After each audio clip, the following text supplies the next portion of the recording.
Hey guys, Ryan Dement from Chasing Financial Freedom podcast. I hope you guys are having a great day. Today on the podcast, we have Jason Sherman. Jason is a successful entrepreneur, award winning filmmaker, published author, tech startup expert, and journalist. He's also been featured by several media outlets, including Wall Street Journal, USA Today, The Verge, and ABC News. Jason is fluent in Spanish, is a classical trained violinist, and was featured speaker of the Fox Futurist TV show Exploration Earth 2050. Jason, welcome to the show. Thanks, man. Thanks for having me. No, not a problem. So I know it was a little bit of a wait and we had to do some rescheduling and so forth. But before we get into, all our talks and going down rabbit holes, tell the listeners a little bit about yourself. Yeah, man. I'm like you said, technology expert. I've been doing tech since, the 90s, the 80s even really. And I kind of saw technology evolve before my eyes and I just always jumped on top of it throughout the years. I also, as you mentioned, music was a big part of my life. I mean, there's a keyboard right behind me. And also writing, whether it was creative writing, publishing books, as you mentioned, journalism, and podcasting is also creative as well. I took a jump into filmmaking in the mid 2000s and started to get pretty good at that and winning awards. And I carved out a nice little kind of career of filmmaking. So I nowadays I kind of put all of them together, and I do a little bit of video, a little bit of creative writing, music, technology, and all together they kind of really work well. So now I'm kind of an amalgamation of everything I learned over the past 20, 30 years, and that's what I do every day. So how do you melt those all together? What does that turn into? It turns into not needing to hire as many people to do work for me. Because I used to have to find someone to make the song for my commercial. I used to have to find someone to do the video editing for my commercial. I used to have to find someone to write the copy for my blog. I used to have to find someone to make the images for the thumbnails and so on and so forth. And if you pick up skills over the years and you get really good at those skills, you realize that, for example, let's say you launch a new product or a new business, you're going to need a logo, you're going to need a website, you're going to need copy for your blog or for the website itself. You're going to need good images, you're going to need all sorts of videos and content for social media, etc. Maybe print ads. And how are you going to do all that? Most people are like, well, I don't know how to do any of that stuff. I have to hire a consultant or hire a company to do that. So that's what it looks like for me, is being able to do all that myself. Obviously, I have a great team and I work with a lot of great people in my companies, but that also took time to develop. Not only be able to trust people to do the same type of work that I did, but have to teach them how I did the work. And that's where the years come in, right? 10, 20, 30 years of doing the work. I have a system and a process that works, and now I can hand it off to people to do it for me. That is, I think we all struggle with that. I mean, that's entrepreneurship in general. I mean, I've got VAs that can do great editing for video, like what we're doing today, and then I have a VA that does social media. I mean, they all have different skill sets, but I think entrepreneurship changed that for me because you really had to dig in and figure out what can you do, what can't you do, and then if there's something you're passionate about, go after it. Corporate America, because I was not always an entrepreneur, didn't teach me that. It taught me how to survive, basically. And it's entrepreneurship has been a different ride.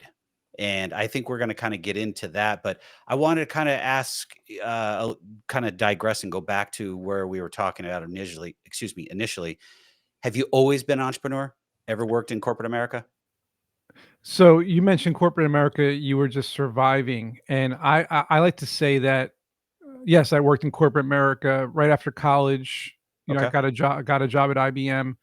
I was a computer major. So for 7 years, I worked at 10 different companies, pharmaceutical companies, computer companies, accounting companies, law firms, you name it. I tried each type of corporation.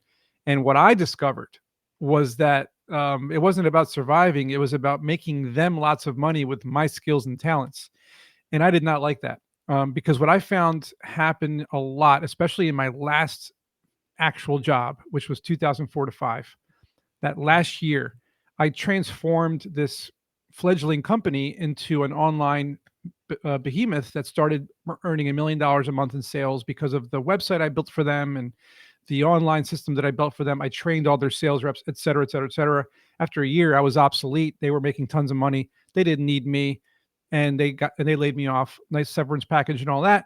But I realized, why did I spend a year making them millions of dollars and all I get was a crummy paycheck? And that's when I decided I'm never doing that again, and I haven't. I've just looked forward, and I've been constantly building things, trying things, learning things.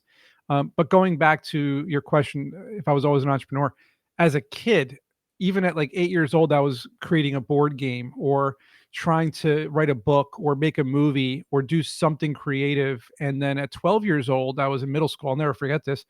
I made my first entrepreneurial profit by bringing music and bracelets back from Europe one summer that I loved and selling it to people there for like 4 times as much. And I sold out within a month and I made hundreds of dollars. As a 12-year-old, I was so proud. I was able to buy a Nintendo and I was able to do all these things with my money. And I realized I got to keep doing this. And so, yeah, ever since then, that was the catalyst moment for me. It's a bug, isn't it? Once you get it, you can see that you've got skills and you can continue to move forward and grow. Um, I think the risk reward is there, but it also lends to taking the risk. And I think that's why most people don't jump into entrepreneurship because they're afraid of risk. It's a four-letter word for them. And they don't see it as, if I fail, I learn. If I succeed, I grow. And it's just one of those mindsets that people just they struggle. Yeah. And I know as an entrepreneur, I'm sure you have the same thing. Is there's times where we struggle and we're pushed down, we have to gotta get back up, but we also have to grow and try to find ways to get out there, and that's risk. Yeah. You can't be afraid of it. And I think that's one thing that you're absolutely right. I realized that over the past couple of decades, I just didn't care about the consequences Mm, because I realized the other side of the fence was working at the corporate, company again and being miserable and giving them all my money and my time. So I'm like, no, no, no. I got to keep taking risks and taking chances to break out of that cycle. I can't go back. And there were moments, every entrepreneur faces moments in oh, their yeah. early years, my early years, like after that, layoff and then starting my businesses. I struggled, man. Like I couldn't pay the bills sometimes. I was like just getting by week to week, month to month. And then I started realizing that I was doing some things wrong, of course. Those are the mistakes that people are afraid of, but I learned from them and I stopped doing them. And then I started to improve and then get better and then get better and then find, and I'm even still today, I find new processes that work better than the previous ones. But now, after so many years, I mean, yeah, I have everything down to a science, but that takes time. And people have to realize that's the number one thing people have to take home is it takes time. You're not going to be rich overnight. You're not going to be an entrepreneur overnight. And it's not a job, it's a lifestyle. You have to become a certain kind of person. You have to change the way your mentality works and you have to shift the way that you see things. And what you said is right. Fear, man, fear and risk. It's a big problem. I love that you talk about it's a lifestyle and you have to continually push to get through it, and people don't realize all the work and effort that goes into not just the business, but yourself, because you like you said, you have to evolve. There's so many things that come at you, and you have to change and be, adaptable to those items, but then also I can think of some big times where I failed and I'm on my knees and I'm like, "How am I gonna get back up?" And it's like, you gotta put one foot on one side and the other foot up on the other, man, and you gotta get back Tough. up and you gotta figure it out. It's real tough. Yeah, I feel your pain. I had moments like that too, where I literally wanted to just give up and just go get a job because it was Yep, easier to just right here. it's easier to show up and get a paycheck, Yeah, as but easy is, entrepreneurship is not easy. I relate it to, and I don't have any kids, but I always tell people it's similar to raising a child. Even though I've never done it, people will disagree with me, fine, but it's similar to raising a child. Why? Because I have to create it, I have to mhm. nurture it, I have to take care of it, I have to help it grow. Doesn't that sound like a child? Sure does. I have to then release it into the world and let it do its thing and let people also interact with it. Sounds like a child to me. And then it gets ripped away from me at some point if I sell it or if it, goes defunct and now I don't have the child anymore. So to me, and you have to put all your energy into it. And from all my friends who have kids, they all tell me the same thing. Once they had a kid, their life was over as they knew it, and they had to become some other person that was taking care of this entity, this child.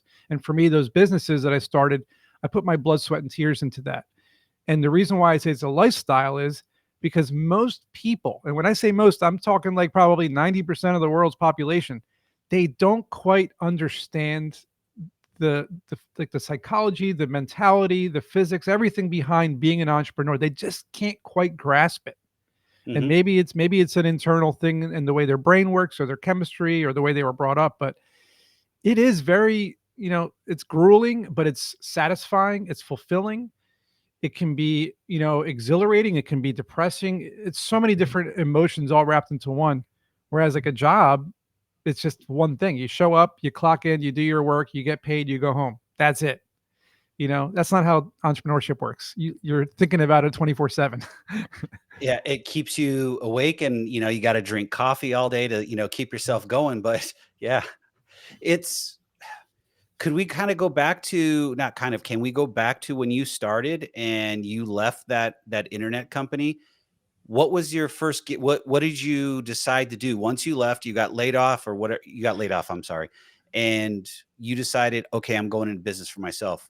What Yeah, was that first venture look like? and I just want to tell you, when I got laid off, I danced around the office and nobody understood why. They thought I was crazy. I was dancing around the office because I was so happy because I was going to get paid. I was going to get paid to be unemployed, and I was so excited because to answer your question, while I was there, I was planning for this.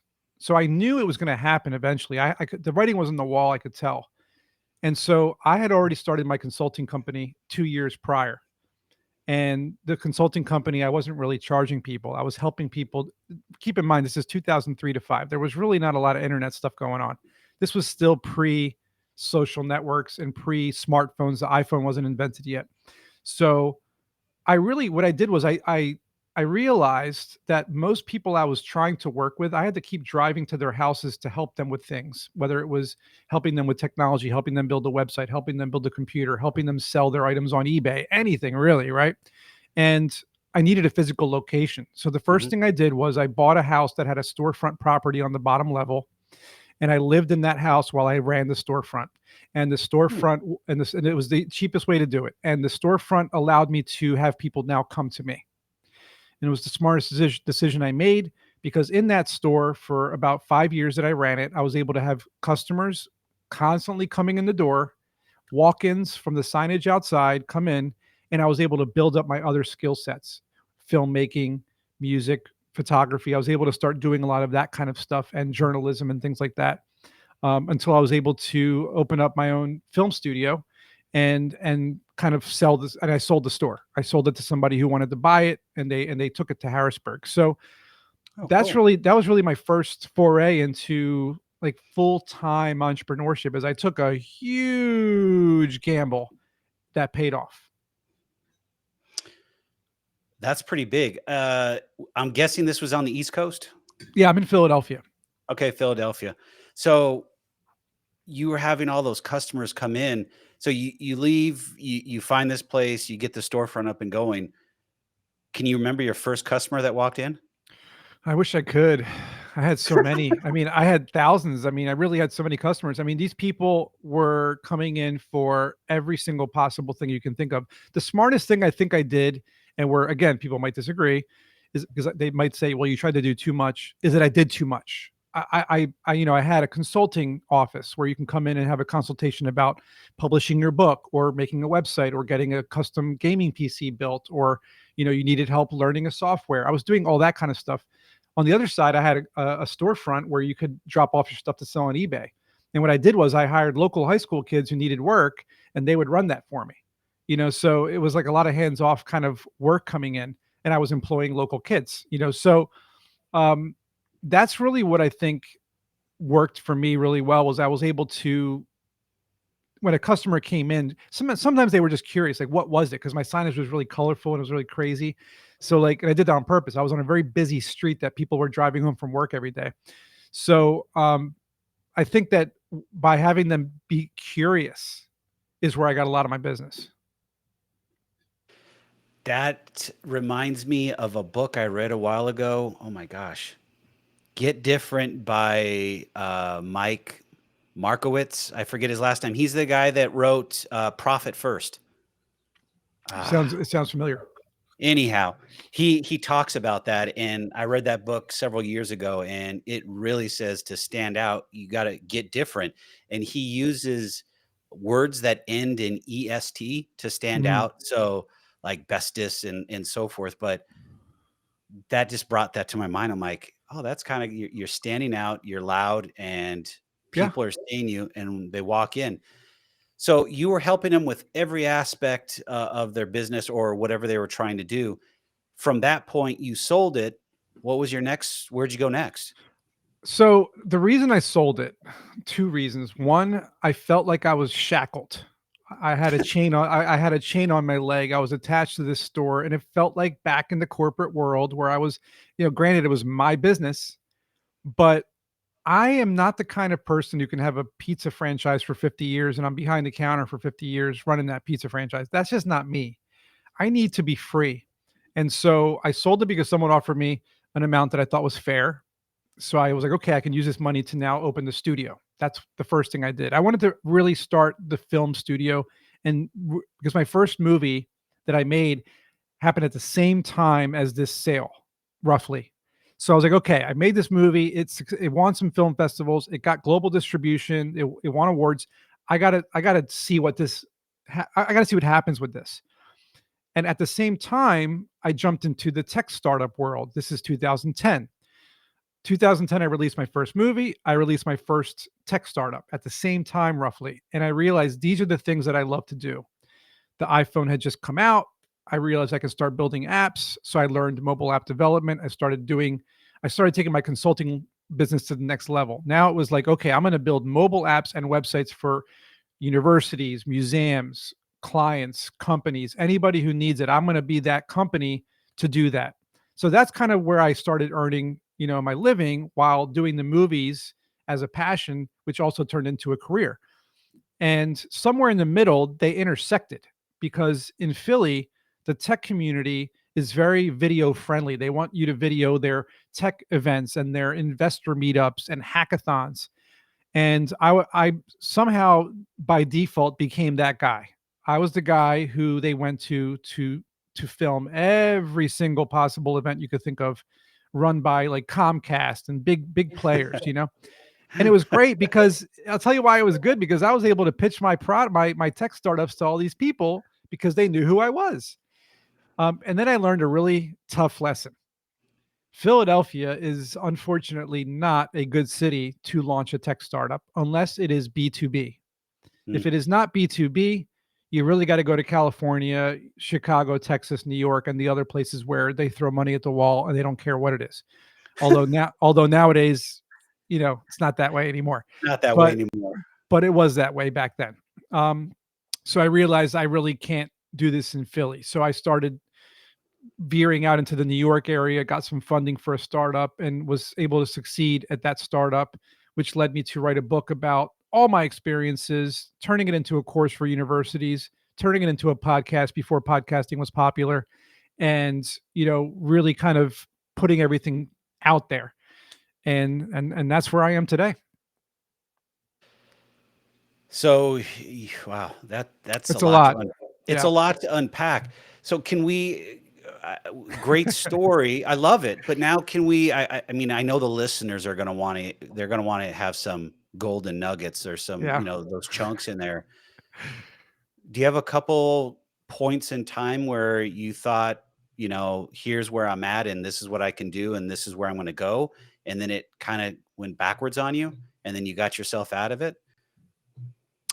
Interesting. Yeah, I'm gonna go back to that videography piece, because I wasn't happy doing that. I was doing that as a means to an end. I was doing it because I realized it was my foot in the door that I needed to open, But when I realized it didn't open the doors that I wanted it to open, I felt like I wasted a lot of time. You know, I mean, I was paid for my services, but that kind of money doesn't mean anything. You know, it's the same as getting paid at a job. So I think the nugget or the piece of information that I could tell people is you do have to do things you don't want to do in order to do the things that you do want to do. It's a really hard lesson to learn, and I hate that it's the way life is, but no one said life is fair. You know, it's not. So, yeah, you're not going to work at the Fortune 500 company at a desk every day, but you got to do this other thing that you don't like so much. And that's what I realized. I realized, and by the way, be careful what you wish for, because I kept saying to myself, if only I could be the videographer that gets paid to do this, that, and the third. And then I became that person, and I'm like, oh, wait, I have to sit at these things for 1, 2 hours, lugging equipment around, standing there filming it, and then editing it later, and then posting it. And then I just get paid for that. And then that's it. You know, for someone else who says, that sounds like a great job. Can I do that? And I'm like, yeah, you can do it. But I'm a creative. When you're a creative, you need to be creating. And when you're not creating, you're depressed. And so I realized that this videography thing that got me into a lot of investors, and it helped me become a journalist. That's how, because what I was doing was I was writing my own articles about these events I was going to. I was taking really professional pictures of these events I was going to, shooting videos of these events I was going to. And then I was making my own articles on my blog and posting them on the Philadelphia tech community websites and the forums. And they were being read like crazy. So technically Philly, which is the big tech journalistic company is funded and everything in Philly, they kept reaching out to me and said, hey, we want you to be a journalist for us. Why are you doing this on your blog? Do it. So I said, okay. So they paid me to be a journalist. And then I started getting into these high end venues and interviewing specific, you know, entrepreneurs and stuff like that. And that was really cool because I did one thing I learned about that. And here's why you want to do things that you don't want to do in order to do things you want to do is by becoming that journalist, I learned what companies that are publications are looking for in a company. I learned what publications, what kind of information they want. I learned who they say yes to and who they say no to and why. I learned how pitches come in and how you determine who's worth interviewing. I learned a Hmm. lot of things about that, which, by the way, I started when I no longer was a journalist, maybe like, 5 years after that. I realized I'm going to use all this knowledge. I am a journalist. I know how to pitch journalists now, and it worked. I was able to get my startups featured on lots of publications, lots of TV news stations, live on TV. I was able to get a lot of articles written for, especially one of my startups. So, and I still know how to use those techniques. So that's why you want to learn things that may not really fit your skill set, but they will benefit you in some way. Could you share some of those techniques? Yeah, I can share one in particular. And there's one thing that journalists hate is they hate when you send them an email pitching your product or your idea or whatever it is you're trying to get them to write about. Just you can't do that. So if you're going to pitch a journalist through email, do not do it. Instead, just reach out to them and tell them how much you liked one of their articles and be very specific as to why you like that article. Tell them what article it is. Maybe you can say, hey, I also added a link to it on my blog about this article topic that I wrote that's related to yours. And I really thought this section in your article was so perfect that I put it into my blog. Just wanted to let you know I'd love to pick your brain sometime. Just something like that. And then maybe follow them on Twitter and LinkedIn and everywhere else. Follow them everywhere, like their posts, share your blog, tag them in it, but don't pitch your idea to them. Rule number one is form a relationship with the journalist. Isn't that kind of sales 101, marketing 101 is build that relationship from the other side? I like that because, have you heard of Haro, Haro? Yes. Yeah, so I get there, I'm on their feed because there's some pieces in real estate since we're in the real estate space that I'll write. on if I think it's a match. And most of the time when they're asking for specific information, I don't try to pitch them on anything other than if I have a blog post up or I have the knowledge, I'll just say, "Hey, here's what I have. Here's some information," and then refer back to my blog. More times than not, they'll respond back and say, "I like that. Can you give me some more now?" and start Right. going in depth. That's when the relationship is there. I like how you equated don't pitch them. I equate that to the same thing I have to do on my other side of my business is realtors. Realtors don't want to be pitched on anything whatsoever. So you got to build a relationship. And I do business in states that I don't live in. I live in Arizona and I do business in Kentucky, Indiana, Tennessee, the Midwest. Guess what? I got to pick up the phone and call them and talk to them and email them and try to build a rapport with them. And guys, if you're a realtor, you're listening, I'm going to say this because it's just what it is. Sometimes you guys think that you're on a pedestal and you're not. I mean, we're all equal. I mean, it's you just have to be that way. And it's like the one biggest thing I can tell you from that process, and maybe you can share on your side, is I've found realtors the most difficult group of people to get on the phone. But if I text them, I can get an answer in like 2 seconds. Yeah, But if I call them, right to voicemail. I noticed that too. And it's funny, but believe it or not, journalists do like to talk on the phone. Really? Absolutely, because they want to ask you questions. If they're going to interview you, they want to ask you some questions first, and then something that you should always have ready as an entrepreneur, no matter what business you're in, is always have numbers ready, percentages, statistics, data. Like 47% of people, when they tried my product, they instantly, things got better. Or, 40% of people or 30% of people are having this problem and our solution solves it or whatever, whatever. Just have those numbers ready, and they want that because they're going to use it in their article. But they do like to talk on the phone. But you got to get them to that point. Yeah, you got to get them there. So I mean, that's the same thing with realtors. So um really going back to, interacting, you shared the tidbit, but within that tidbit, could we use that for also promoting our business and being better at that? When I say what I'm trying to refer to is I have an acronym that says ABM, always be marketing. Because I mean, you really have to. I mean, your lifeblood is new clients, and you want to continue to bring new clients on, and customer service is an aspect of it, but you can only grow so much if you just have existing base. You have to always have new customers coming in.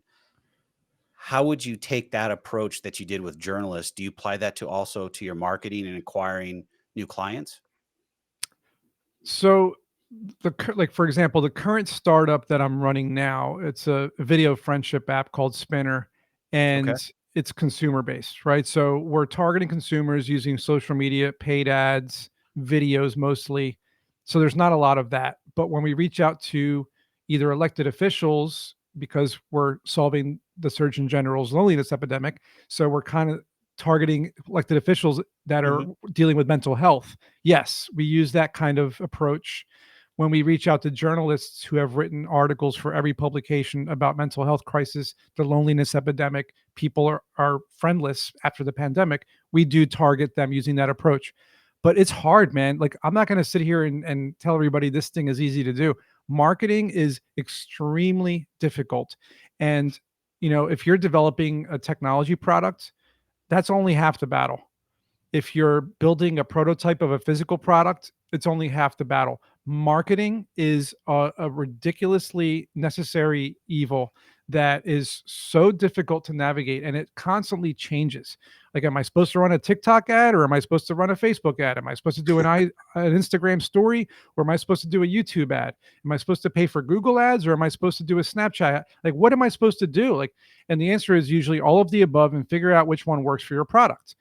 But it's just not that easy, right? It's formats change, rules change, ad networks change, and it is expensive. Budget, yeah. If you don't have a lot of money to do marketing, then you have to get really lucky somehow. And getting lucky is not the name of the game when you're an entrepreneur. No, it is not. That's kinda cool that you're doing that. I had no idea that you're working on an app. It's called Spinner? Yeah, it's SPINNR. Okay. You can see it at spinner.app. And yeah, well, you didn't know because we just launched maybe 6 months ago. It's brand new. We just hit 5,000 members last week. So we're growing. And people realize that uh, social media destroyed the world. Let's just say what happened here. Facebook destroyed the world. TikTok is not very healthy either. And the only way people were able to meet people during the pandemic, if you really think about it, entrepreneurs, single people, anybody, is through dating apps, and Yeah. those have been proven to cause 80% of disappointments in people trying to use them. They just don't work, and there's a lot of scams and a lot of stuff like that. So we basically what we did was we took the best parts of all the apps that we liked, and we took the best parts of them and left out all the stuff we didn't like about them, and we created what we believe is the next wave of meeting new people in a safe, private way. That's cool. I will definitely link that in the show notes so people can actually see that. I think that's great. I'm I couldn't agree with you more about social media and what it's done, but it also, on the other side, is inflated entrepreneurship. You have all these guys that are throwing money around in their rented, Rolls Royces, Bentleys, or whatever they're in front of, Ferraris, and it's not truthful. And people think that I'm going to put a TikTok video out, it's going to go viral, and I'm going to No, be a billionaire. And it's nope, like, really, dude? nope. Um, The I'm young, giant. and I would say I'm young in my entrepreneur journey. I'm only 8, 9 years into it. Um, and I would say the first 4 years, 5 years were probably the most roughest. I Oh mean, yeah, a absolutely. and Same here. just in the recent years, it's gotten a lot better. I also had to deal we all had to deal with the pandemic, but real estate Mhm. took a dump during the Yeah, pandemic, and then all of a sudden, it's huge. Yeah, yeah, and then now we're back to headwinds on the mortgage rate side, so that's a whole 'nother story. But no one I just recently started to say, "I'm gonna start sharing that story out there," because I was embarrassed in some of it, but now I put it out there, and I've started to share more and more of that, and the spinoff of this podcast is called Chasing Happiness, and that's kind of where that whole story is being played out, and is on that side of that podcast, because people truly need to know the truth. yeah, Because entrepreneurship is not as easy as you think it is, and it's what they're showing you on social media is a bunch of BS. absolutely. I hate gurus. Yes. Buy my Amen. master class for $5,000 for my Yes. master class, and you will be a millionaire in a year. And what the sad fact about, and by the way, the reason I wrote my book back in 2016, Strap on Your Boots, I actually wrote it in 2015, but I published it in 2015, 16, is because I was so sick and tired of these people writing these books saying, you can do this too. And then I would read the book and it would always be the same thing. Well, when I was 19, my uncle left me $100,000, and then I took that money and bought an apartment building, and then I made $1 million, and then I was able to buy more properties, and then I was able to make $10 million, and yada yada yada. And I'm like, dude, I can't duplicate that. And then No. the other guy, I became a professional poker player, and I won a tournament, and I won $1 million, and then I took that, and then I built my first business, and that business made this much money. Again, I can't do that. Like I need someone to tell me something that I can do without these lucky breaks of $1 million that you're getting.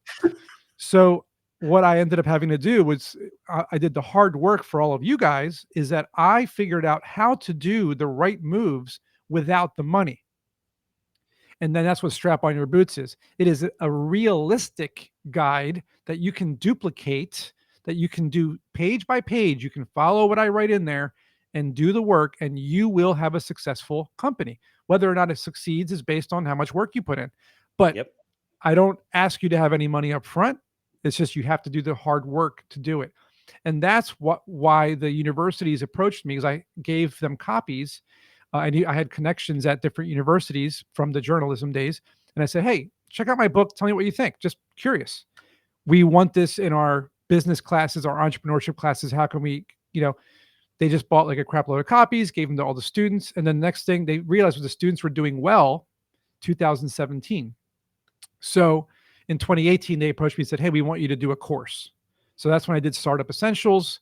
I taught that for a couple semesters at various universities for their hackathon time frame, and it just did so well. They were like, "This is phenomenal." So then I turned it into an online course, and I said, "Okay, now everybody online, everybody can do it now." And around the same time, I turned it into a podcast. Strap on your. So it's like every single. So it's just like, this is how you really do things. And I'm not asking anybody for money. I pretty much give everything away for free anyway. I've never made an income on any of this stuff. I don't care. That's not why I did it. I did it, number one, because people needed help, and frankly, I was tired of helping everybody one by one. It just took too long, and I'm like, now you can just learn it all. Here you go. Is your book sold on Amazon? Yeah, it is on Amazon. Okay, we'll put a link in the show notes so we can get out there. I'm gonna go check it out. Do you have an audiobook too with it? I do. It's on Audible. Okay. Is it a whisper mode so you can actually listen and read at the same time, do you know? I don't know. I Ah, did it we'll a figure it couple out. at some I point, people ask were asking me. Yeah. Yeah, I ask is because for some reason, I got turned on to that concept about a year and a half ago through a buddy of mine that's a podcaster also. He's like, "Have you ever thought about just buying a whisper mode and having the Audible version with the book while you're reading, you hear the voice?" I'm like, Yeah. "No, I just read." He says, "Do it a couple times and all of a sudden your reading and your comprehension and your retention just goes through the roof." And I started the first time like, "Oh no, this is horrible. I can't do it." I tried it through one book, and all of a sudden, I will not buy a book unless it has whisper mode on it, because Well, now it's just I can rip through the book as quickly as I can, and I will retain it. I'll be honest with you. I didn't do the audiobook at first because the book was kind of already doing well, and so was the course. And then I did the podcast. So I was like, all right, I don't need an audiobook. But then at one point, of course, during the pandemic, people were like, you really should have an audiobook. So when I did the audiobook, first of all, it's a lot of work to do an audiobook. Number one. Number two, I realized when I was reading the book, it didn't, not like 90% of it was fine, but some parts didn't, you couldn't speak it very well. You had to change it a little bit. You know what I'm saying? Because Yeah. it's a written book versus me talking about something. If you're doing that, it wouldn't match up unless I really just read it word for word. But I found myself kind of adding little tidbits here and there. Yeah, a lot of authors do that, where they'll add tidbits in the Audible, and they'll say, "Well, this is not in the book," because they know it's in whisper mode, and they'll kinda talk about it, and Yeah, that's fine. yeah, That's cool. Um, we're gonna kind of bring this into a landing and finish up, but I did have one other question. sure. Of all the things you've done in your journey of entrepreneurship, what would you say the one moment in time that you're most proud of? Uh, I mean, besides Spinner, because I got to say Spinner is pretty amazing right now. I mean, Eh, it's it's up it's to not you.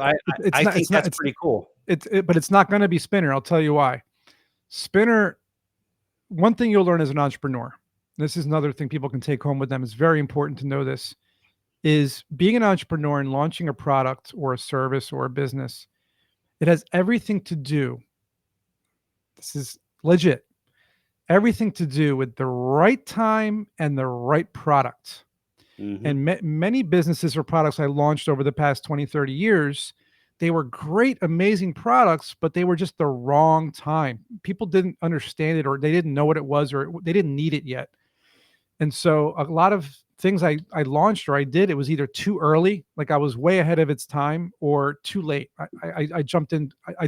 For example, I did an NFT project during the NFT craze, and I finished the entire project, which was huge, this big project. And when I launched it, the market had crashed, so I couldn't do anything. I was like, oh, too late. I should have launched 6 months earlier. So that was again. But Spinner is at the right place at the right time. The Surgeon General declared the latest health crisis is the loneliness epidemic. Here comes a video friendship app. So yeah, right time. But in terms of the most proud, I'm looking at this award on my wall and one behind me from the governor of Pennsylvania that declared Kings Highway Day in Pennsylvania, August 20th, to honor my documentary and my nonprofit foundation, the Kings Highway. Cool. In 2016, I produced this documentary that was picked up by PBS, WHYY. It was streaming on those networks and Comcast for 30 million homes. It won a bunch of film festivals. It's globally distributed. It had me touring everywhere and speaking at events, doing movie premieres. and it got me in front of so many people, and if I felt like a real movie star for once in my life, and I felt like a real director, you know? I was on the front page of newspapers every week. It was just like, wow, this is what it's like to and here's the thing. I had no idea that was going to happen, right? I thought I was just doing this movie and then all of a sudden it exploded and I was just thrilled that all of that happened and everyone still talks about it. People still watch it and that was my proudest moment was that movie and everything that happened after that movie. But Spinner is my latest, so Well, you know what? We'll have to have a follow-up on Spinner and see how that's going, but yeah. that's an awesome story. If someone wants to connect with you, where's the best place for them to do so? I'm pretty active on social networks. So if you hey, add me on Spinner.